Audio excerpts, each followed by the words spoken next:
Hello, welcome to the Yoga Lawyer Show. Today we're going to be talking about the latest Supreme Court decision, the Masterpiece Bakery. Mm-hmm. Is that the name? Katie's down with all the names of the cases. Yeah, that's the name. And you may have heard about it because it was a really highly publicized decision that just came out earlier this week. And we wanted to talk a little bit about what the ruling stands for, what it means. And you might have heard a lot of people are saying it's very narrow, and in some ways it is. Although, and what that means. Yeah, what does that mean, that it's a narrow decision? So let's talk about it. So Katie, what are we talking about before? All right, well, let's start with the background. This case arose in 2012, which was a while ago, but before same-sex marriage was made legal by the Supreme Court in 2013. Mm-hmm. So just before that. And basically what happened was this gay couple before Colorado and before Windsor, so same-sex marriage was not legal in Colorado at the time of this case in 2012. And this gay couple was looking to get married in Massachusetts, but they went to this baker to have a wedding cake made for them, and he refused to make the cake. He said that he would make them other things like a birthday cake or cookies or whatever they want, just not a wedding cake. And they were like, cool. But then they filed a case against them. So it didn't get really mean at the scene. It wasn't like a big blow up. I don't know that they were like, hey, that's great, but there wasn't like a fight. It was pretty amicable, it seems like. He was just like, I'm not going to do it. They said okay, and then they left and filed an action. Colorado, the way that they review these sorts of cases, they have to go through a bunch of administrative checks, and one of those is a public hearing where you bring your case in front of a commission. The Colorado Civil Rights Commission. Right. And that commission reviews your case and decides if there's any violation within it. And apparently at this public hearing, some of the commissioners were pretty hostile to the guy. Did you take the quotes down? Yeah, I wrote down some of them. So they seemed to be hostile toward his religion. They said things like, one of the most despicable pieces of rhetoric that people can use is to use their religion to hurt others. And they compared his invocation of his religious beliefs to the Holocaust and slavery. So what he was arguing was that by creating this wedding cake, it was a form of art, and art is a form of speech. So he didn't want to exude this message that he didn't agree with. So he wasn't going to make a wedding cake that had same-sex marriage on it when he didn't agree with that principle because of his religious beliefs. And the real problem was that the commission didn't act neutrally toward his religious beliefs. Like, they may have came to the same decision, like finding that what he did was discriminatory, but because of their open hostility and, some of these horrible things they said about his free exercise of religion, it suggested to the Supreme Court that he didn't get a neutral and fair hearing before the commission. And that's a problem. Additionally, there were 3 other cases where another person was requesting a cake from these 3 bakeries. He wanted a cake that was in the shape of a Bible with a bunch of, it was just a very anti-gay messages, like quotes from the Bible and other things that said, that gay, it's wrong. I don't even know which quotes, probably from like Leviticus or something. It actually was one.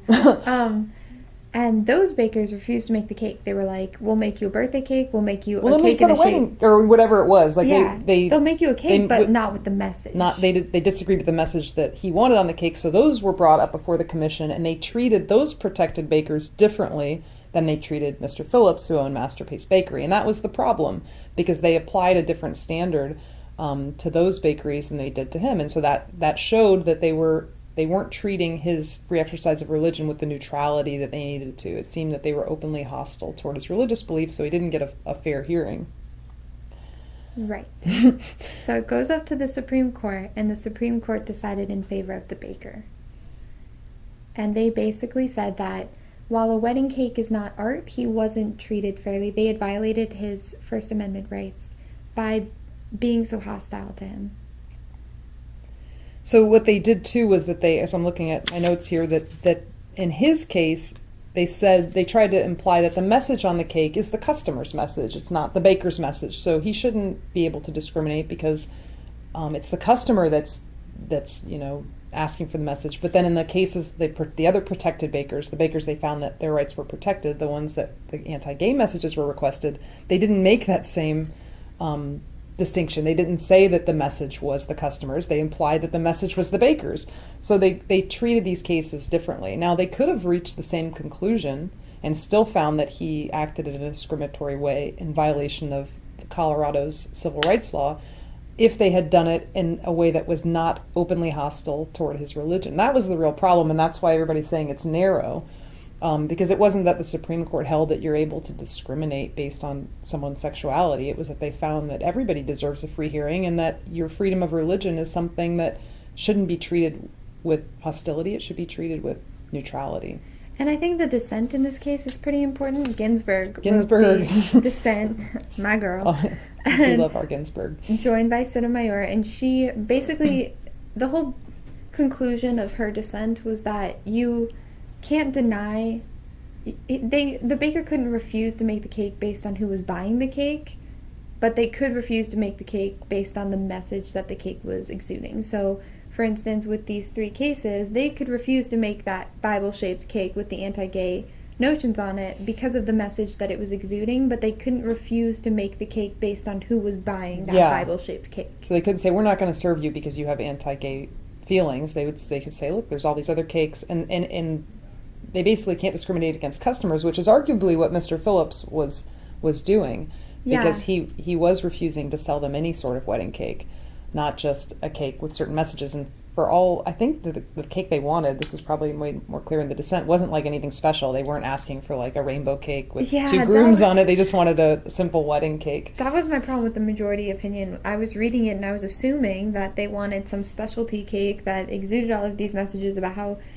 same-sex marriage was like the right way or something. And I can see how somebody who was very religious the way Phillips was would disagree with making that cake. But the way the dissent made it, I think they explicitly said a generic wedding cake. Yeah. So I'm assuming something that you could buy from like Publix or something.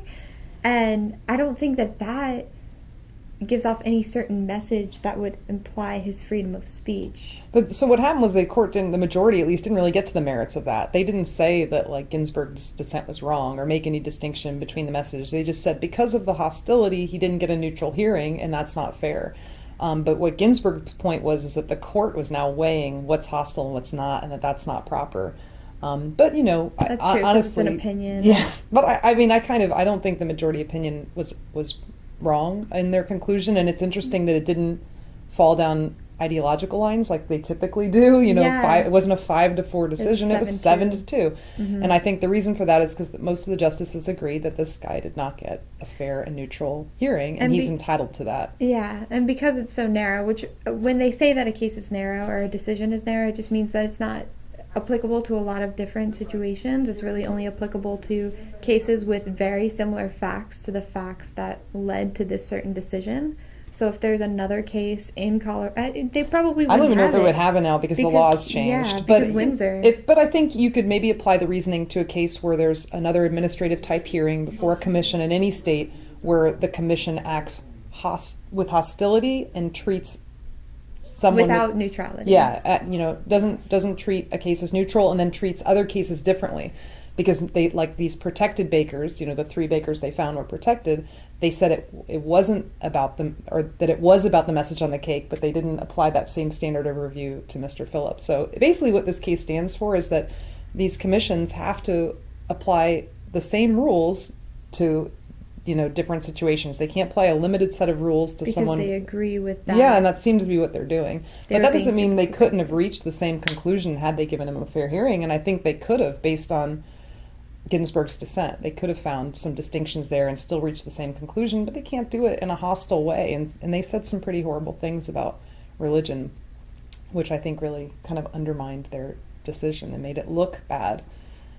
Raised the appearance of impropriety, as they say, made it look like they didn't give him a fair hearing. So I feel like the conclusion that we've come to about this case is that it's not really a big deal.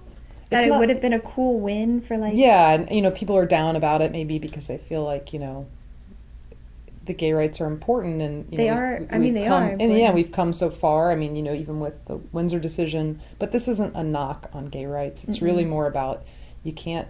You gotta be fair. You gotta be fair toward everyone. You gotta play the same rules to everybody, whether you agree with them or not. Which is why I think mathematicians would be. Yes, we were talking about this. She majored in math. Yes, I was a mathematician before I was a lawyer. But I guess the point Katie's making is, even if you don't agree with the way someone acts, you still have to apply the same logical rules, and that's where some of us get into trouble with our political ideologies. Our feelings. Yeah, we don't want to apply the same set of rules to people we disagree with as we do to people we agree with. But, as a lawyer, you have to. You have to, because it'll come back to bite you. You want to set good case law, and the way to do that is by applying things the same way to everybody.